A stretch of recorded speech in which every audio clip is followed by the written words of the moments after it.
Kayo po ba mga bossing ko isa sa mananaya at kayo po hindi makapanapanalo? Katagal-tagal nang tumataya ay hanggang ngayon hindi pa po nakakapanalo. Kapag tinotal nyo po ang inyo pong talo ay aabot din ito ng milyon mga bossing. Meron ako nakakwentuhan na ganyan. Tinuos po ang kanila po kanilang mga ticket na natalo. Ay milyon din ang inabot siya mga bossing. Kapag ganyan na sitwasyon, kailangan mo ng pampaswerte. At lahat po ng mga tumataya ay may mga kanya-kanyang pampaswerte. Kaya mainam na subukan nyo po ito upang kayo po ay makapanalo. Kailangan lamang po ninyo mga bossing ko ng bawang. Dami-damihan nyo na ang inyo pong bawang. Himahimayin nyo po ito mga bossing, nakarap ka sa may silangan. Kahit mga 3 buo na ulo ng bawang ay pwede na po yan. At pagkatapos mga bossing ko ay maghimay ka po ng bawang. At pagkatapos ang bawat bawang ay paulit-ulitin nyo ang numero na inyo pong mga tinatayaan. Isulat nyo po sa bawang mga bossing. Tsaga-tsaga lang, ulit-ulitin nyo, isulat nyo po yan.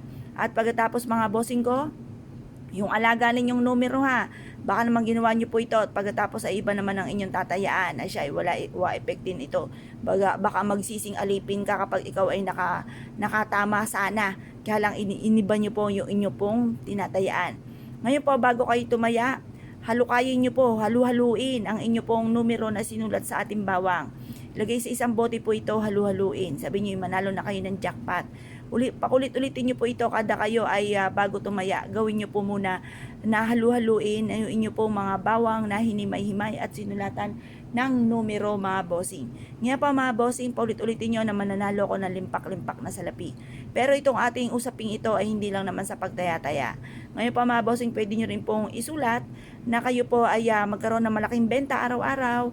Yumaman na po kayo dito sa inyo pong mga ginagawa sa inyong pagtaya or kaya po ay sa inyo pong negosyo or meron kayong ina-apply ang trabaho papuntang ibang bansa or local man lang.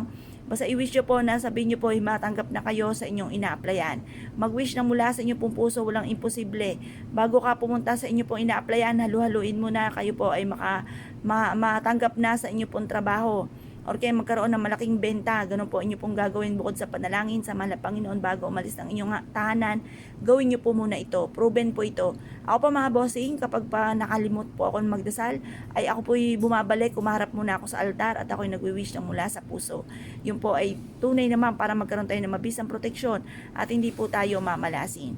Ngayon pa mga bossing ko kayo pinaniwala at naisyo po itong gawin, huwag na po kayo magpatumpik-tumpik pa. Subukan nyo po at proven po ito na maswerte. Ngayon pa mga bossing, gawin nyo po ito ng mga 6:30 or kaya po 7:00. Matatapos ang paggawa ng mga pampaswerte hanggang 8:00 ng umaga. At ito po ilagay nyo po sa inyo pong hapagkainan. Ang dulot nito ay napakaswerte. Tapos tatambalan nyo pa ng pampaswerteng orange kahit 1 piraso lamang. Tambalan ng bawang at orange. Nako, isubok na po yan para maging masagana ang pamumuhay.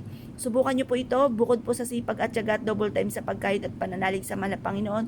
Subukan nyo na po at huwag ka na magpatumpik-tumpik pa at ikaw mismo ay maa-amaze sa dami ng swerteng darating sa buhay ninyo. Kaya kung kayo pinaniwala mga bossing, asya, good luck po sa inyo po lahat.